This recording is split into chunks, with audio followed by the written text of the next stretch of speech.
The wind scraped dry leaves across the sidewalk outside the diner as Ethan Cole sat in silence, his hands wrapped around a steaming paper cup that had long since gone cold. Across from him, his son, Ben, stared blankly through the smudged window, watching the world without really seeing it. The boy's face was pale in the early morning light, his lips pressed in a familiar line of absence, not defiance, not anger, just nothing, no words.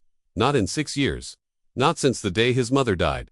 Ethan reached for the sugar packet, not because he needed it, but because it gave his fingers something to do. Movement felt easier than stillness these days. The clatter of silverware and soft hum of a classic rock station filled the space between them. No one else paid them much attention. In this town, grief had become ordinary. People stopped asking long ago. The booth they always sat in was worn at the corners, vinyl flaking off the cushions like old skin.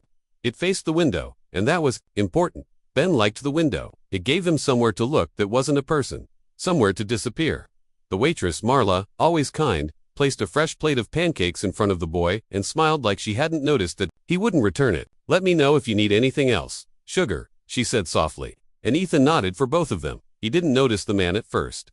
Didn't notice the rustling of an oversized coat, or the slow, deliberate way he moved through the diner like he didn't quite belong. He carried a canvas satchel that looked like it had survived wars, his shoes mismatched, one laced with twine. But it wasn't the clothes that caught Ethan's attention. It was the way Ben's head tilted, just slightly, when the man passed, as if something had shifted in the room, a tension neither of them could name. The man stopped at the booth beside theirs, not to sit, just to rest a hand on the worn top of the seat and stare at the menu taped behind the counter. "Mind if I sit here?" he asked, not looking at either of them. Ethan hesitated.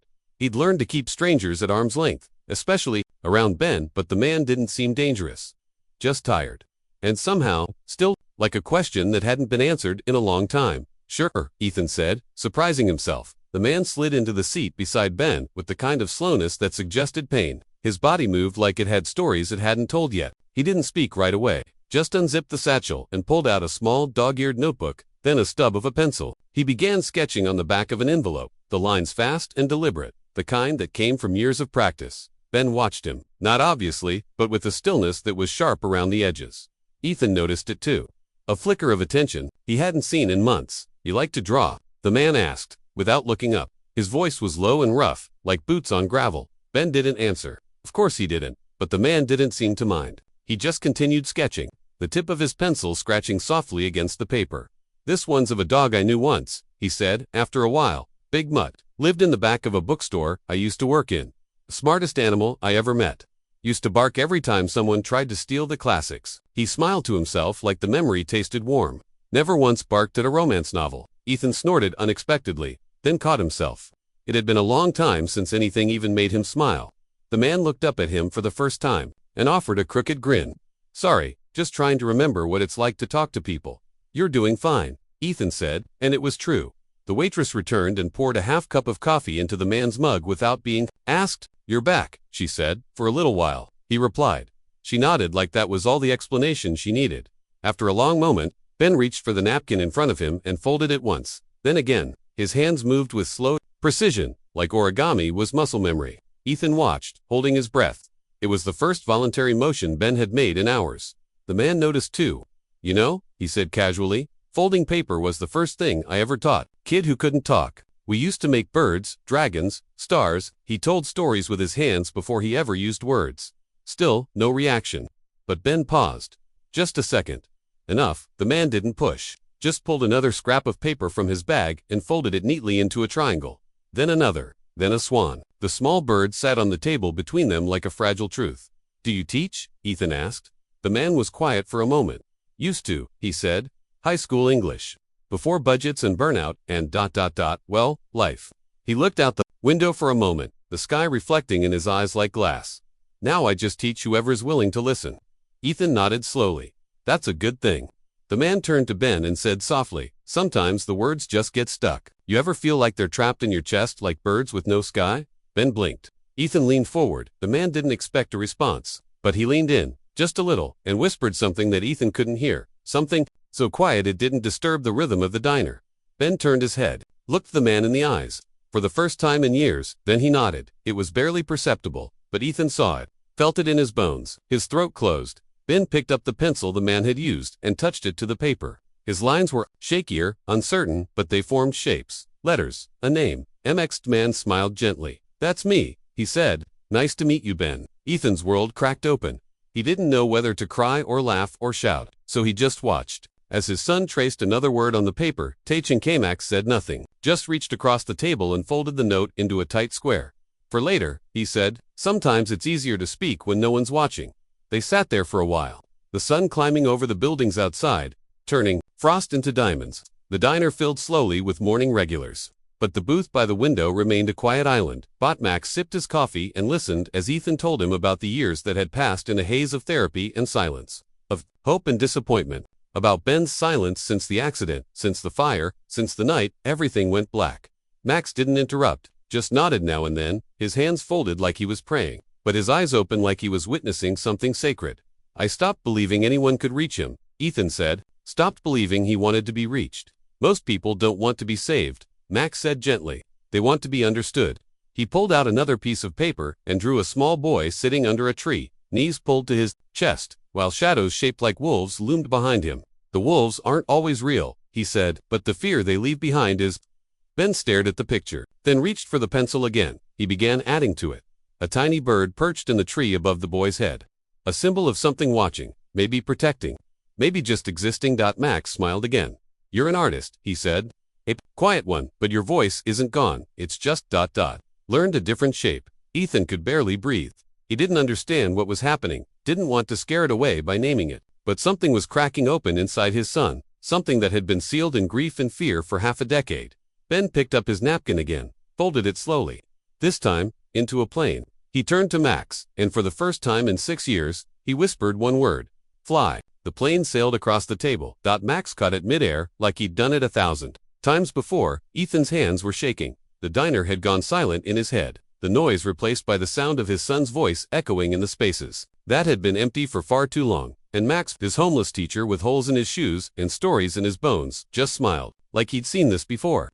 Like he knew something sacred had just happened. "I don't stay long in one place," Max said, as he stood to leave. "But sometimes, the right word whispered at the right moment is enough to wake something up." He placed the folded airplane back on the table and tucked the drawing into Ben's hand. "Keep going," he said, "there's more sky than you think." Then he walked out into the morning, the wind lifting his coat like wings. Ben watched him go. And for the first time in 6 years, he turned to his father and smiled. That night, Ethan sat at the kitchen table with a glass of untouched bourbon and the paper airplane in his hands. He turned it over and over, as though it held some secret code that might explain what had happened that morning. The word "fly" was still scribbled faintly on the wing in Ben's shaky handwriting, the first he'd seen in years. Not from a therapist, not from a specialist, from Ben, just Ben, voluntary, real. Across the room, Ben was curled on the couch, sketchbook open in his lap. He wasn't drawing, just flipping through old pages. Some were jagged scribbles from darker years. Others were delicate lines of people without faces, animals with wings, trees with roots that curled like claws. Ethan had kept every one of them, every attempt, every silent scream in graphite. But tonight felt different. There was a hum in the room. Like the silence had shifted, turned softer. Ethan didn't want to break it. He stood slowly and walked to the kitchen drawer where he kept the old stack of sketch pads, the ones Ben used to fill before the fire, before the screams, before the silence. He pulled one out, a red one with a torn spine, and placed it gently on the coffee table. Ben didn't react at first, but Ethan saw his eyes flicker. "I thought maybe we could start fresh," Ethan said quietly. "New book, new stories." Ben looked up at him. No words, but something passed between them. A truce. They didn't speak. They didn't need to. The next morning, Ethan returned to the diner. Max wasn't there. He waited until noon, sipped bad coffee, watched the door. Nothing. He asked Marla, but she just shrugged. "He comes and goes," she said, "like a ghost. But always when someone needs him." Ethan laughed under his breath. "Yeah, that sounds about right." 3 days passed. Then 4. No Max, but something was changing at home. Ben had started leaving notes. Tiny ones, taped to the fridge, tucked into Ethan's jacket pocket, scrawled on sticky notes and napkins, and sometimes the corners of cereal boxes. One said, "Music." Ethan brought out the old record player. Ben picked the albums. Another said, "Teach me how to cook pancakes." They burned the first 3 batches. The 4th one was perfect. Then, "Can we go to the bookstore again?" Ethan had to pull over in the parking lot just to cry for a minute, before they walked in together, side by side, like time hadn't frozen, somewhere between who Ben was and who he might still become. Ethan searched the streets for Max. He asked around, visited the shelter, talked to a busker near the train station who said he'd seen a guy with a canvas bag and a limp heading west 2 days ago. He talks like he's teaching a class no one signed up for, the man said, but you kind of want to listen anyway. Ben was the one who found the next clue. They were in the park, the one near the old fountain with the copper turtle, and Ben wandered off to watch the ducks. When he came back, he was holding something in his hand, a folded piece of notebook paper, weighted down by a rock beneath the bench they always sat on. He handed it to Ethan without a word. It read, "Don't wait for the words to come back, like they used to. Let them grow in new places. You're not broken, you're becoming." And Ben watched Ethan read it, then tugged at his sleeve, pointed to the community board near the bathrooms. There, pinned under a flyer for a missing dog and an ad for piano lessons, was a hand-sketched poster. Evening classes at St. Mary's Rec Center, Tuesdays and Thursdays. Beneath it, creative writing for non-writers instructor. Max J. Ethan exhaled so hard he laughed. "You clever bastard," he whispered. They went that Thursday. The class was small, just 6 people in a room that smelled like chalk and old mop water. Max stood at the front, his hands tucked into the sleeves of an oversized cardigan, eyes scanning the group like he already knew each person's secret. He saw Ethan first, then Ben. His face didn't change, but something flickered behind his eyes. Not surprise, not even recognition, just, "Welcome, I'm glad you're here," he said. The others wrote awkward introductions. Max had them write about rooms they remembered, smells that stayed with them, people they missed but couldn't name. Ben didn't write words that night, but he drew a picture of Max, sitting on the bench with a paper airplane in his lap. Underneath it, just one word, "lift." Max didn't comment, just tucked the drawing into his satchel at the end of class, like it was treasure. Weeks passed. Then months. Spring arrived slowly, coaxing green from the frostbitten edges of the town. Ben spoke more now, not often, not in paragraphs, but in pieces. Like birdsong, like puzzle fragments clicking together.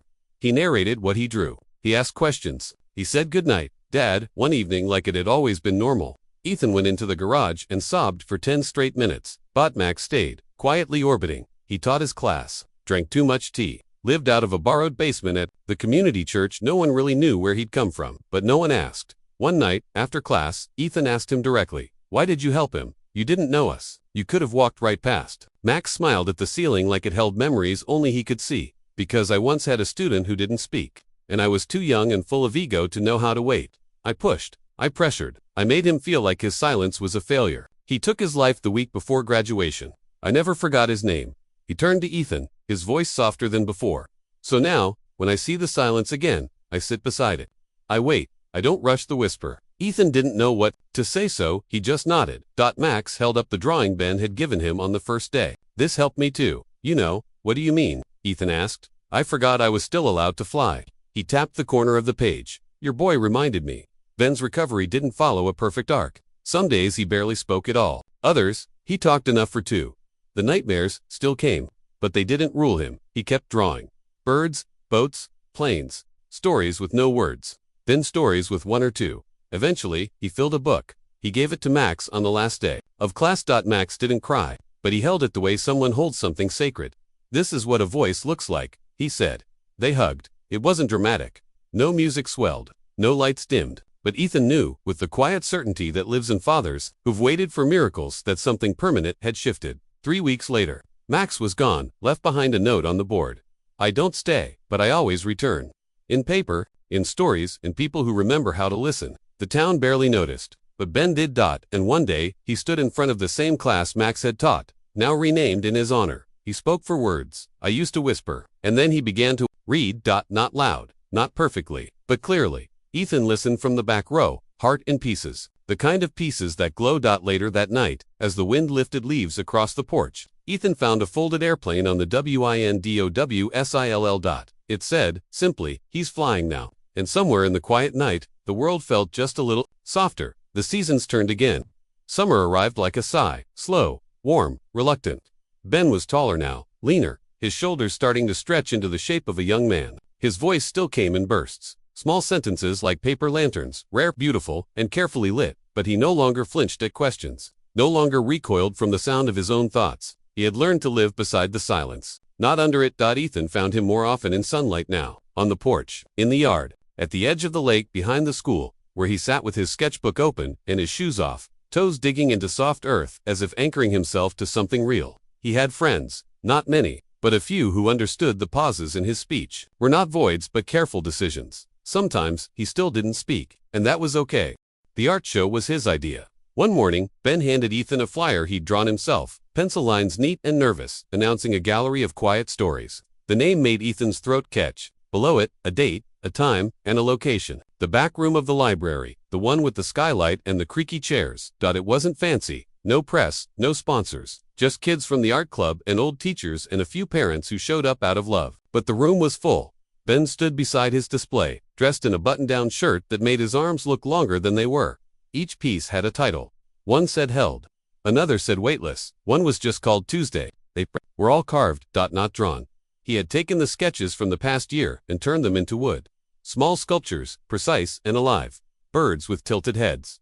Trees caught mid-sway. A hand reaching from water, open, not drowning, not waving. Just there. Each one had a little paper airplane folded. Beside it, the last piece was different. It was a carving of a bench. Just a simple wooden bench under a tree. On the bench sat two figures, one small, hunched forward, head down. The other taller, leaner, one arm draped behind the bench, not touching, just near. On the back of the carving was a single word, burned, into the wood. Beside, Ethan stood in front of it for a long time.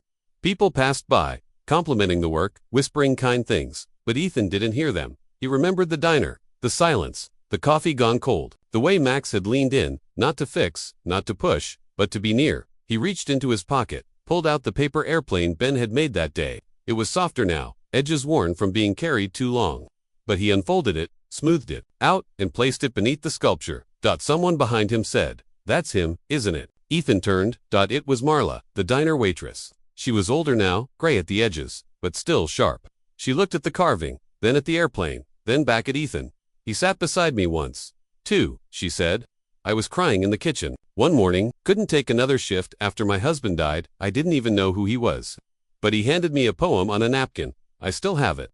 She opened her purse, pulled out a photo. It was Max, sitting on a bench, just like the sculpture, his eyes lost in some thought he never shared. He had a way of seeing pain without pointing at it. Ethan nodded. Double quotes. He taught Ben how to speak again. He said quietly.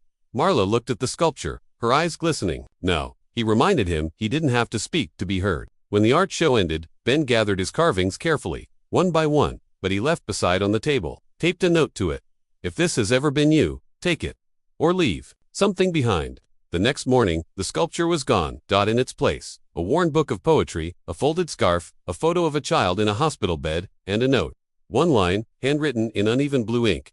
"Thank you for reminding me I was never alone." Fall returned, slower this time, as if the town were learning to exhale. Ben started volunteering at the community center. He helped younger kids with their projects, clay, cardboard, crayons. He didn't say much, but when he did, they listened. One afternoon, Ethan found him teaching a little girl how to fold a bird from paper. She laughed when it tore, and Ben laughed too. It was the first time Ethan had heard that sound in 6 years. That night, they sat on the porch, watching the wind carry dead leaves across the street. Ben handed him a fresh drawing. A single figure sitting on a bench, alone, but above it, a paper airplane soared toward the sky. The caption read, "Even the quiet ones dream." Ethan folded the paper slowly.